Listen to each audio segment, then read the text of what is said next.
গণ অভ্যুত্থানের বিশ্বাসের সাথে বেইমানি করলে প্রধান উপদেষ্টা ডক্টর ইউনূসকেও ছাড় দেয়া হবে না বলে মন্তব্য করেছেন বৈষম্য বিরোধী আন্দোলনের অন্যতম সমন্বয়ক সার্জিস আলম।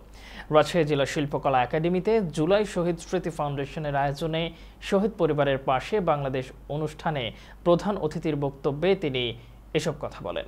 তিনি বলেন, জুলাই গণ অভ্যুত্থানের বিশ্বাসের সাথে বেইমানি করলে প্রধান উপদেষ্টাকেও তারা ছেড়ে কথা বলবেন না।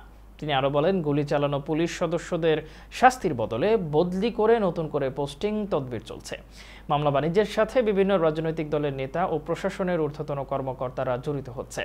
শেখ মুজিবের হত্যার বিচারের জন্য কবর থেকে লাশ উত্তোলনের প্রয়োজন না হলে জুলাই আগস্টের শহীদদের লাশ কেন তুলতে হবে উল্লেখ করে তিনি আরো বলেন, কোনো শহীদের লাশ কবর থেকে উত্তোলন করতে দেয়া হবে না।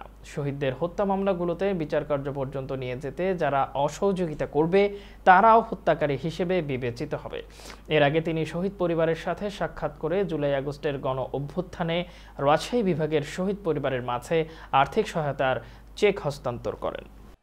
আমরা মনে করি এই হত্যাকাণ্ডের সাথে সরাসরি 2.5 লক্ষ সদস্যের 10% জড়িত ছিল না। তাহলে আমরা বাকি যারা রয়েছে আমরা যদি শুধু আমাদের দায়িত্বটুকু পালন করি, বাংলাদেশের মানুষ আপনাদেরকে শ্রদ্ধার সর্বোচ্চ জায়গায় নিয়ে রাখবে।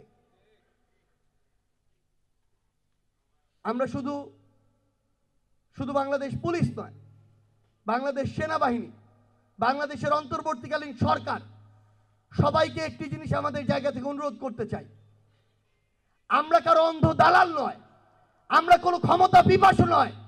বিবেকবোধের জায়গায় যদি আমাদের মনে হয় যে কেউ আপনারা এই অভ্যুত্থানের স্পিরিটের সাথে বিশ্বাসঘাতকতা করছেন, ইভেন প্রফেসর ডক্টর মোহাম্মদ ইউনূসও যদি হয়, আমরা তাকেও ছেড়ে কথা বলবো না।